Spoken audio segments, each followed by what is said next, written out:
조국 전 장관 사태로 10월 항쟁이 멈출 것이라는 기대는 이 정권의 착각일 뿐입니다.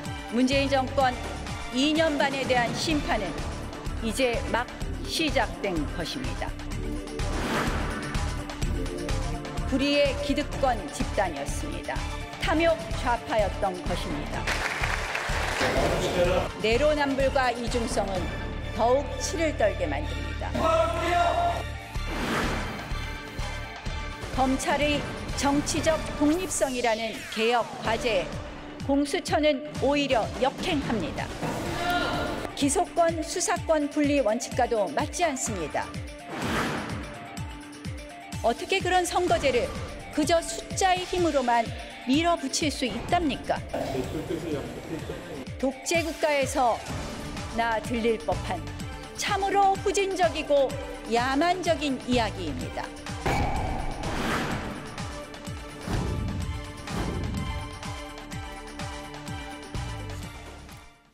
부산 사상의 자유한국당 장제원 의원, 충남 논산의 민주당 김종민 의원 자리했습니다. 어서 오십시오. 안녕하세요. 안녕하세요. 잠깐만요. 네. 논산이 아니고요. 논산, 계룡, 금산입니다.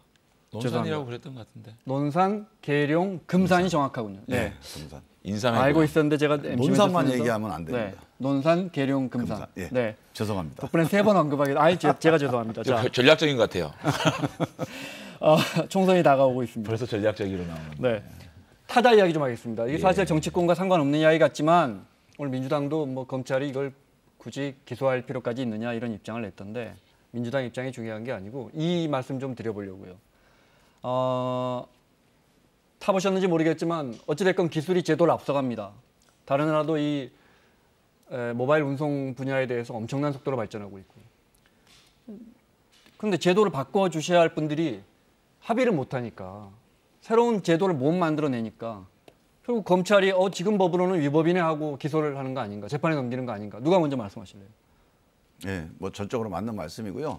사실은 이게 뭐 정치하고 관계없는 문제가 아니라 정치 문제입니다. 네. 이게 사실 정치 문제예요. 핵심적으로. 네. 저는 이제 검찰의 기소에 대해서는 조금 문제가 있다고 보는데 검찰이 정치 과정, 입법 과정이 진행되고 지금 공론이 진행되고 있는 사안을 이제 기소라고 하는 어떤 공권력 집행으로 대응하는 거가 과연 이게 공권력의 재량권에서 볼 때 좀 뭐 좋은 거였냐 이런 논란이 있을 수 있습니다. 근데 본질적으로는 이 문제를 풀지 못하는 이제 정치와 제도의 지체, 이 문제가 핵심이라고 보는데 제가 이 문제 가지고 이제 토론도 해보고 여러 번 이제 그 얘기를 해봤는데 기술은 변화해서 신기술은 우리가 수용을 해야 돼요. 소비자를 위해서 적용해야 됩니다.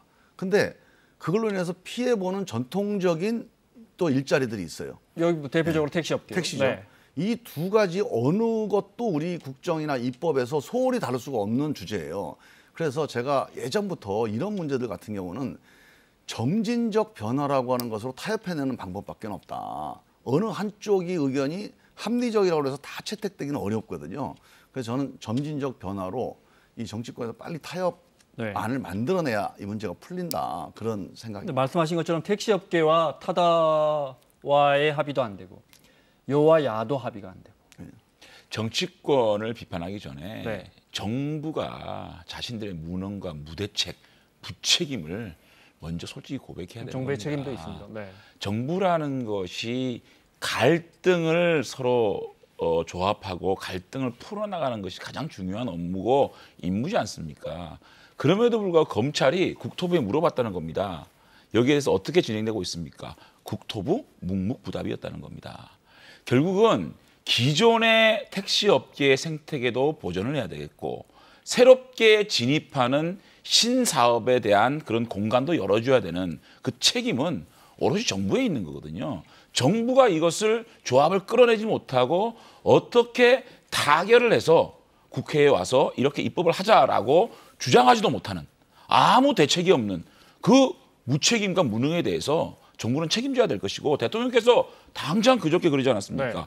규제의 벽을 허물겠다. 이 말이 저희들은 너무 무색하게 들리고 국민들의 가슴에 굉장히 공허하게 들릴 거라고 생각합니다. 자, 그래서 이점에 대해 제가 하나만 추가드릴게요. 저는 이제 장제원 의원님이 야당으로서 이제 뭐 정부에 대해서 지적할 수 있는 얘기라고 보는데 근본적으로는요.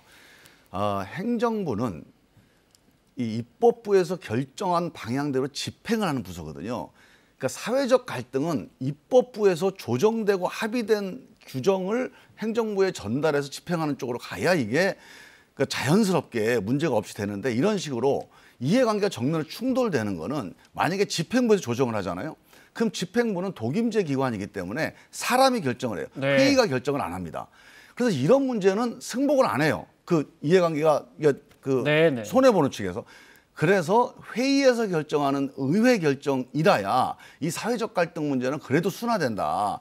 그런 점에서 보면 이런 사안 정도는 국회에서 나서서 국회의 일로 적극적으로 좀 처리를 해야 될 사안이라고 봅니다. 정말 좋은 네. 말씀하셨는데요. 모든 국가의 정책들도 좀 국회에다가 의논을 했으면 좋겠는데 네.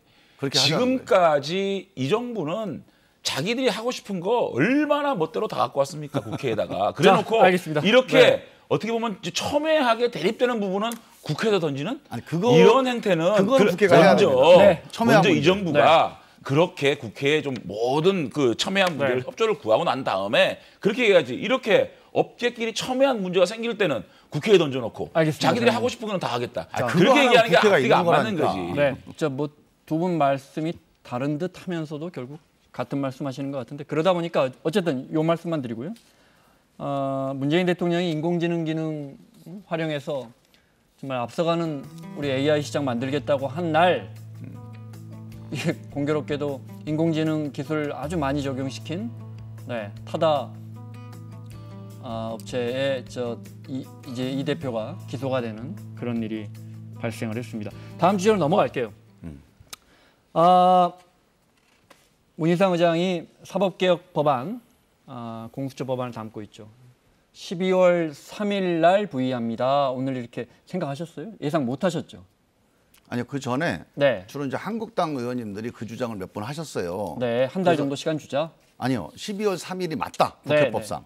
그래서 저도 검토는 해봤습니다. 이게 왜 맞다고 주장하는지. 근데 사실은 이렇게 해석하면 이게 맞는 얘기 같고. 그러니까 이거는 사실은 여러 사람의 주장이 같이 공존한다고 하면 결국 입법에 약간 불비다. 네. 그래서 이거는 법적으로 나중에 좀 선명하게 고쳐야 될 문제 같아요. 오늘 민주당은 유감이라는 입장을 분명히 했고요. 저희는 자, 10월 29일이 네. 맞다고 보는 거예요. 네, 그래서 오늘부터 부의되면 이제 상정을 시도하고 표결 처리도 시도할 수 있을 거라고 기대하셨던 것 같은데 일단 문희상 의장은 국회에 어찌 보면 한 달 정도 시간 줄 테니까 합의해 오세요. 그거 아니고요. 문희상 의장님이 이 교수님들한테 이 자문을 구했어요. 주호영 의원이 이 요청을 해가지고 네. 국회 입법조사처에서 교수님 9명에게 어떻게 하면 이것이 법 해석이 맞는지 물어봤는데 교수 출신 아니 판사 출신 아니요. 교수님들에게 네. 자문 받은 거예요. 네. 10월 29일에 부의하는 게 맞느냐. 네. 근데 7분이 10월 29일이라고 안 된다. 네. 2명만 10월 29일이 맞다라고 얘기했기 때문에 결국은 법 해석에서 10월 29일은 이건 사실상의 무리다라고 본인이 물러설 수밖에 없는 네. 그런 법 해석의 그건 문제였다고 이제 보고요. 문희상 의장님 입장에서 제가 좀 설명을 해드려야 아니 잠깐만요. 네. 그런데 네. 그 뭐 12월 3일이냐 1월 29일이냐 이게 더 중요한 게 아니고 먼저 문희상 의장님은 패스트 트랙에 태우기 전에 사보임에 대한 불법 이거에 대해서 먼저 고백을 해야 되는 겁니다. 사보임을 우리가 국회법 48조에 본인이 원하지 않는 사보임 할 수 없도록 만든 그 배경에 2001년도에 김홍신 의원께서 불법 사보임을 당했다. 그래 헌재에 제소를 했는데 이 헌재에서 기각을 당했어요. 그래서 이 법을 개정을 한 거거든요. 그렇기 때문에 본인이 원치 않은 사보임은 할 수 없는데 오신환 의원은 명백하게 본인이 원하지 않았는데 김관영 원내대표가 사보임을 시킨 그것을 허락한 문희상 의장이 먼저 이게 잘못됐다. 그것을 고백하는 것이 네. 순서라고 저는 생각합니다. 자, 그 이야기 사보임 이야기 나오면 또 다시 패스트 트랙으로 거슬러 가야 되니까. 아까 네, 제가 네, 우리 네. 문희상 의장 관련해 갖고 말씀하신 것 간단하게만 지금 이제 7군데에서 9군데에서 네. 답변을 왔어요. 관련 교수들이. 근데 두 군데는 10월 29일. 네. 그다음에 두 군데는 1월 29일. 한국당 입장, 민주당 입장. 네. 5군데가 12월 3일이었습니다. 네. 그런데 이게 뭐냐면 무슨 말이냐면 이 9분의 의견이 다 다르다는 거는 법에 분명한 규정이 없다는 거예요. 해석이 다 달라지는 건데 네. 해석이 다를 때는 의장이 유권 해석을 하게 되는 게 국회법 규정이에요. 그래서 의장이 어떤 식으로든지 선택을 하게 돼 있는 거기 때문에 그거 가지고 우리가 왈가왈부할 필요는 없습니다. 아니 근데 의장이 자신이 선택할 수 있는 권한이 있더라도 자기 멋대로 하라는 거 아니지 않습니까? 어쨌든 중요한 거는 9명의 교수님 중에 7명이 10월 29일이 아니다라는, 그리고 10월 29일은 소수설이거든요. 소수설을 국회의장이 자기 직권으로 그것을 선택하기는 굉장히 무리가 있고 상식에 네. 반하는 선택은 국민적 저항이 있는 거거든요. 그것 때문에 저는 물러났다고 봐요. 어제 화면 잠깐 보겠습니다. 네, 어제 문희상 의장이 저 원내대표 세 분하고 만나는 장면 잠깐 볼래요? 신경전 모습인데요.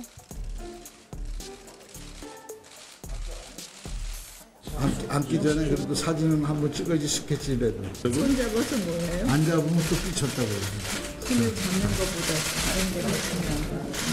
발목 잡히는 것보다 손목 잡히는 게 더 나은 거야. 아, 네.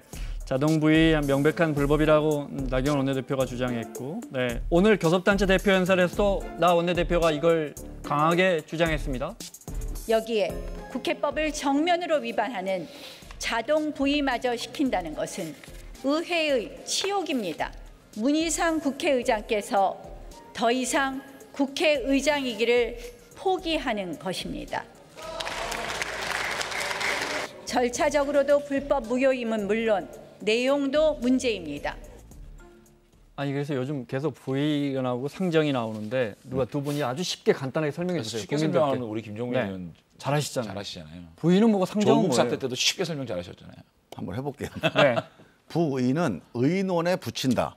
그러니까 회의에 이게 안건이다라고 이제 그러니까 명단에 올라오는 거야, 리스트에. 네. 근데 이거를 어느 회의 때, 뭐 12월 3일 날 회의 때 투표합시다라고 하는 걸 상정이라고 그래요. 올리는 거.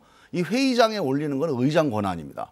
그러니까 일단 회의록 목록에는, 그러니까 안건 목록에는 올라가 있는 거예요. 부의가 되면. 그다음에 이걸 특정 회의 날에 표결에 붙이는 거는 상정이라고 합니다. 그러니까 상정 안 시키면 사실상 의미가 없는 거예요. 네. 이제 그게 이제 좀 복잡하게 설명하셨는데요. 지금 법사위에 그 법이 있었잖아요. 네. 법사위에서 본회의를 갖고 왔다. 이게 부의고요.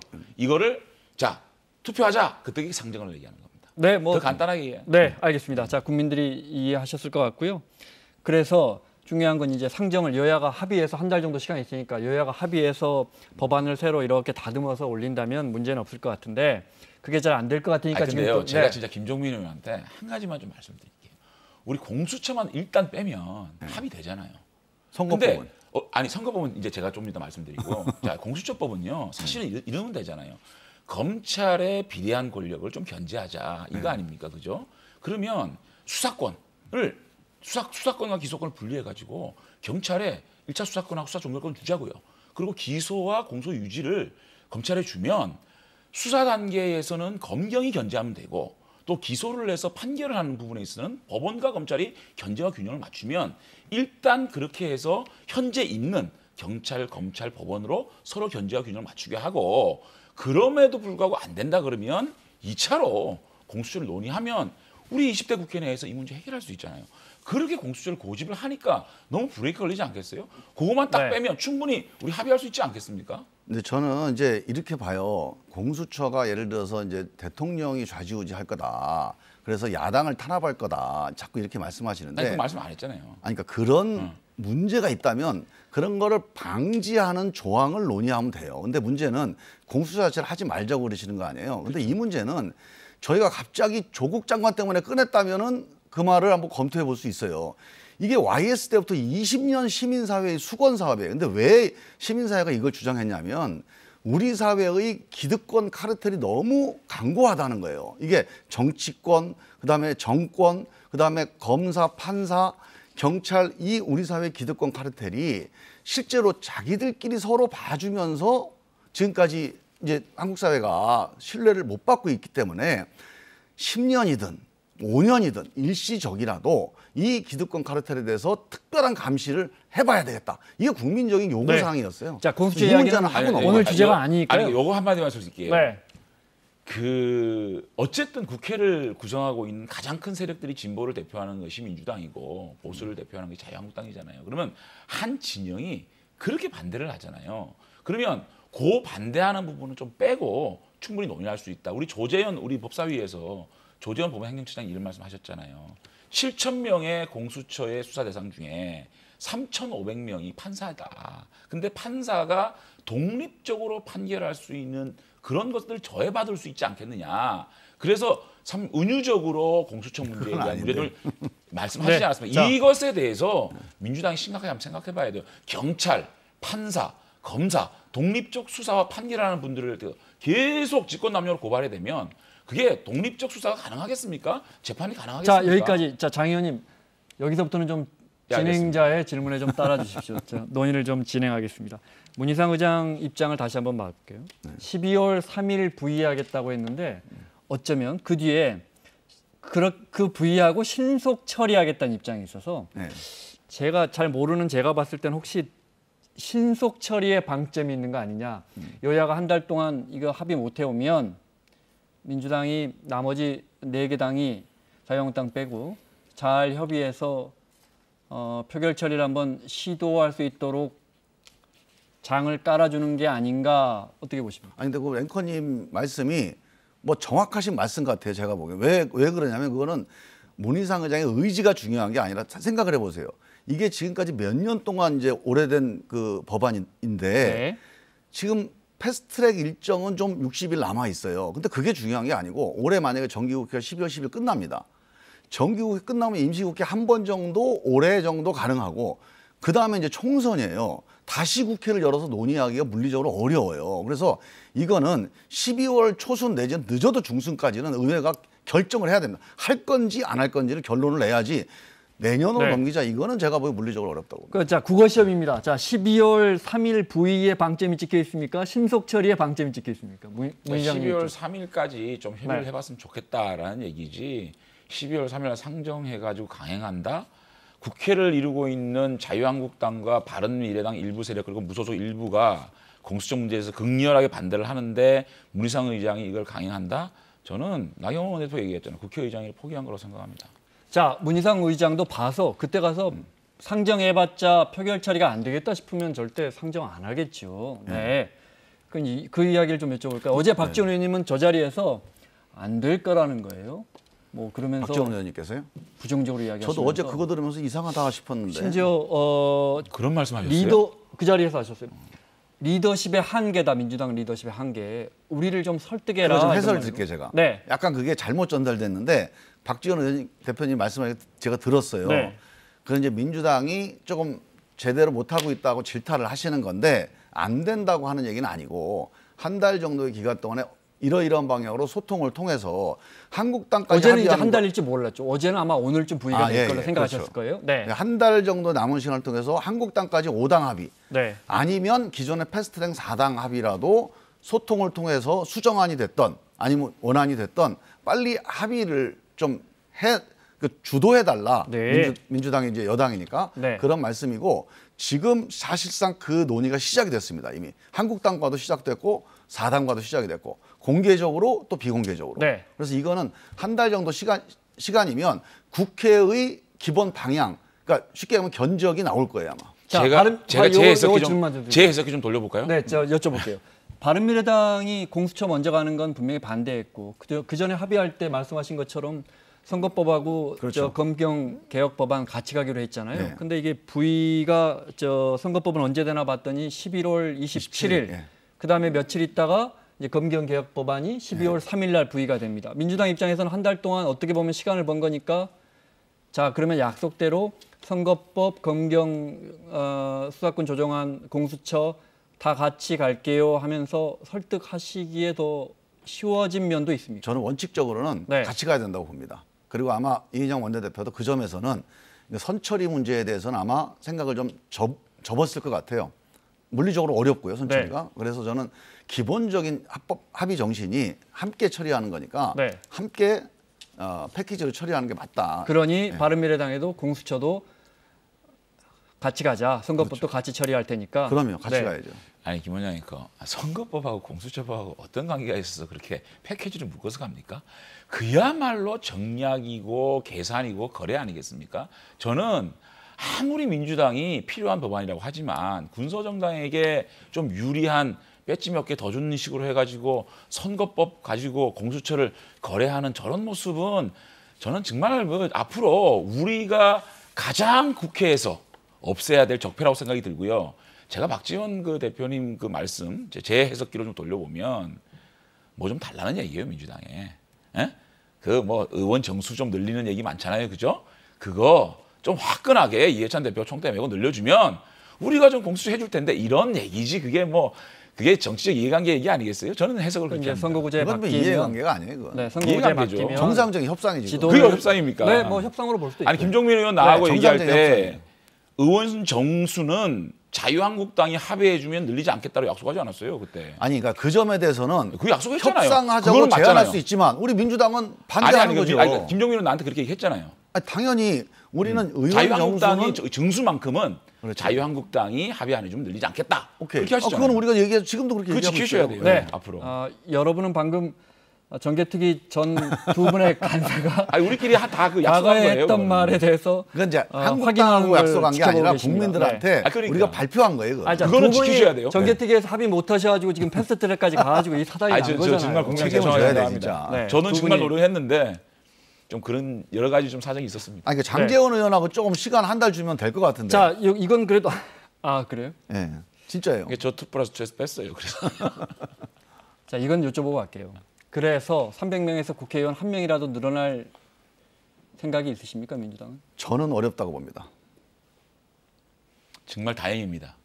근데 이제 야3당이 그렇게 주장하는 건 충분히 이해는 해요. 하지만 우리가 지역구 없애는 게 어려워서 의원 정수 늘린다. 이거는 좀 어렵다고 봐요. 적어도 국회를 개혁하고 네. 정말 국회에 대한 신뢰가 좀 높아져서 정말로 국민들을 대변하는 사람 신분권이 늘어나야 국민들한테 이익입니다. 이 얘기가 국민들한테 맞아. 이런 상태가 돼야 증언이 가능하다. 근데요, 저는 조금 불길한 예감이 좀 언론에서 흘러나오는 걸 보면 그저께 심상정 대표가 이제 10% 늘리자라고 네. 다 얘기했잖아요. 그때 합의했다는 거 아니에요? 그건 거짓말이고요. 네. 합의문 잠깐 오늘은 보여주실래요? 또 손학규 또 박지원 의원께서 또 10% 늘려야 된다라고 맞장구 쳤잖아요. 그러면서 민주당 내에서 나오는 언론에 나오는 걸 보면 당론은 300석이 안 되는데 네. 몇몇 의원들이 이렇게 하는 것도 맞지 않느냐라는 얘기가 흘러나오고 있다는 기사가 나와요. 그래서 저는 또 한 번 이 의원 정수 확대를 고리로 공수처를 주고받는 이런 뒷거래의 약간의 악취가 조금 나오지 않나 이런 네. 생각이 드는데 김종민 의원이 확고한 얘기를 들으니까 좀 마음이 좀 제가 협상 대표에 지금 걱정 안 하셔도 그러니까 돼요. 걱정을 안 하겠습니다. 아니, 개별 의원들이 그런 주장하시는 분 있을 수 있죠. 아니, 그러니까 요즘 언론에서 네. 동향을 그거는 보면 뭐 크게 약간 그런 악취가 좀 나요. 네. 아니야. 네. 그건 걱정 안 하셔도 돼요. 알겠습니다.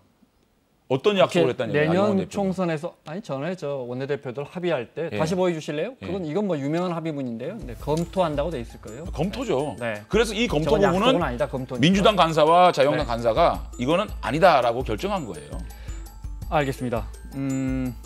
김종민 의원이 민주당 생각에는 민주당 입장에 내년 총선에 국회의원 정족수가 한 명이라도 늘어날 가능성은 별로 없다 이렇게 이야기하셨다는 예, 거 저는 다시 그렇게 한번 지금 정리하고. 국민이 결사 반대 결국 국민이 반대하는 거를 아니, 이게 왜 국회의원, 어렵냐면요. 국회 갈 수가 없어요. 기본적으로 두 가지 조건이 엔드로 묶여 있는 거예요. 이 문제는 일단 정치권의 합의가 필요합니다. 한 네. 당이라도 반대하면 안 돼요. 그다음에 정치권이 합의한다고 5당 합의한다고 되는 게 아니에요. 국민의 동의가 필요해요. 합의 엔드 동의이기 때문에 무척 어려운 주제입니다. 이거 네. 쉽게 그냥 얘기할 수 아니 있는 건 국회의원들끼리 합의해서 될 문제가 아니에요. 국민들이 정말 70% 이상 국회의원 늘려도 되겠다라고 말씀을 해 주셔야 할 수 있는 그래서 거지. 어렵다는 거예요. 이거는 불가능한 겁니다. 지금 알겠습니다. 상황에서.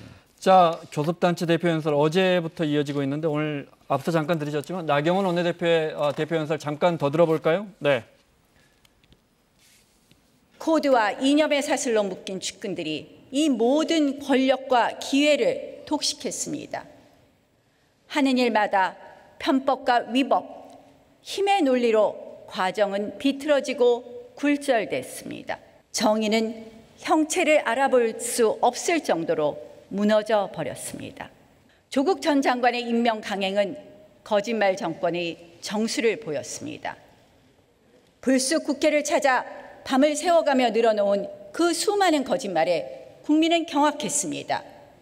결국 배우자 구속으로까지 이어진 사모펀드에 대해 몰랐다, 이번엔 처음 들었다, 새빨간 거짓말을 습관적으로 늘어놓았습니다. 취임하자마자 적폐몰이에 나선 이 정권, 얼마나 깨끗한 척 자신들을 포장했습니까? 도덕과 정의의 논리를 독점하며 비수와 같은 말들로 상대를 공격했습니다. 그런데 알고 보니 훨씬 더 추악한 불의의 기득권 집단이었습니다. 탐욕 좌파였던 것입니다. 여기까지 듣겠습니다. 비수와 같은 말들로 상대를 공격했습니다. 그렇게 왔잖아요. 근데 단어가 너무 세지 않아요? 저는 오늘 민주당에서 의원들께서 뭐 보통 원내대표 대표 연설하면 야유도 보내고 하잖아요. 근데 굉장히 조용하더라고요. 그래서 이게 좀 반성을 좀 하는구나. 이제 이런 그 민주당에 대한 이 비판을 겸허하게 수용하는 자세의 전환이 있구나 생각했는데 그래서 좀 조용했다라고 저는 생각할 제가 거든요. 이제 그 설명을 좀 드릴게요. 예. 어제 우리 이제 이인영 대표가 설명하는데 이거 연설하는데 한국당 의원님들이 그 연설이 진행이 안 될 정도로 계속 야유하고 욕설을 하고 그랬어요. 그래서 저희가 그냥 이심전심에 제가 뭐 회의하거나 누구랑 얘기해 본 건 아닌데 내일 우리는 그렇게 하지 말아야지. 그 생각을 어제 정말 1시간 내내 그 생각을 했어요. 정청한 건 아니고요. 아니 얘기를 들으면서 절대로 우리는 야유나 욕설을 하지 말아야지. 근데 내용을 제가 들으면서 엄청나게 놀랐어요. 그러니까 완전히 저주와 증오, 그러니까 완전히 적대감으로 그냥 뭉쳐 있는데 그동안에 지금 뭐 광화문 집회나 이 장외 집회를 너무 하셔가지고 이 장외 집회장 연설하고 국회 본회의장 연설이 별로 그렇게 차이가 없어졌어요 지금. 그래서 저는 이게 이런 겁니다. 당 대변인 또 장외 집회에서의 당 대표 연설 좀 정치적으로 조금 오버할 수도 있어요. 적어도 국회의사당에서 원내대표 연설은 지금까지 보세요. 어떤 경우에도 그 한나라당부터 시작해서 원내대표 연설은 이렇게까지는 안 갔어요. 그래서 아니요. 이거 한번 돌아봐야 된다. 김종민 의원 말씀도 조금 수위는 센 부분이 좀 있었어요. 또 김종민 의원 지적에 대해 동의하는 부분도 있지만 어저께 이인영 원내대표의 연설을 들으면서 저는 깜짝 놀랐어요.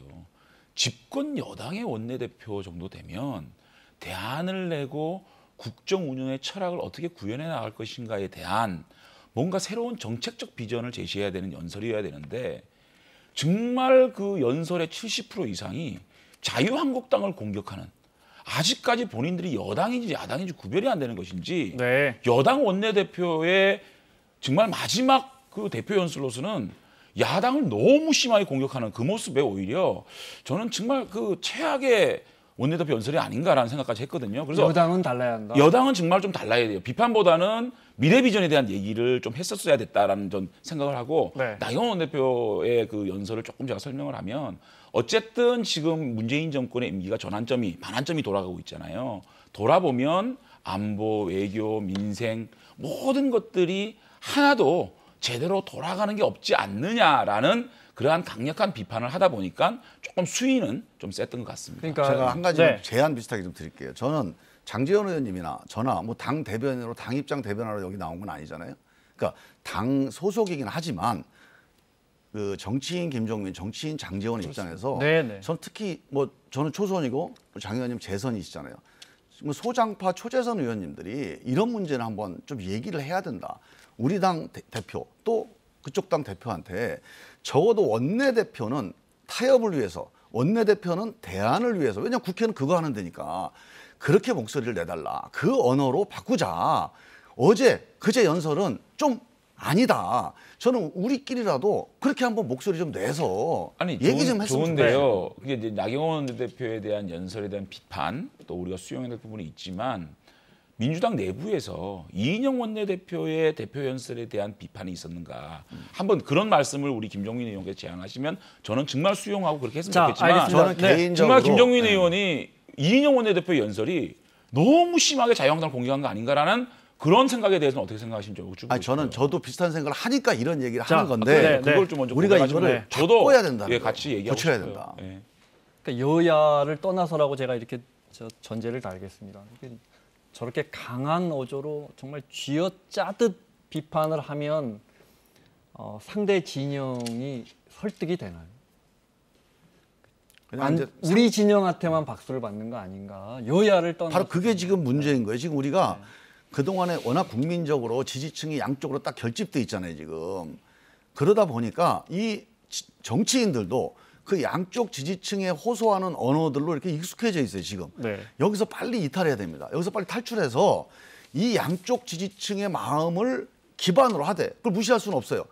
그렇지만 전체로 합의해낼 수 있는 언어와 방향, 길을 찾는 역할을 우리가 빨리 해야 됩니다. 네. 그러니까 그런 것들이 결국은 단초를 문재인 정권이 얼마나 제공했는지도 고민을 해볼 필요가 있는 겁니다. 자, 네. 우리끼리라도 조국 한번 해보자. 사태라든지 그런 것들을 청문회에서 또 많은 국민들 50% 이상이 조국 아니, 뭐 장관이 비판해야죠. 맞지 않다라고 비판할 건 해야 하면 되는데. 대통령이 양보할 수 있는 네. 예컨대 가장 대한민국에서 파워풀한 분이 누굽니까? 대통령 아닙니까? 대통령께서 일정 부분 양보라는 부분들을 해주신다 그러면 네.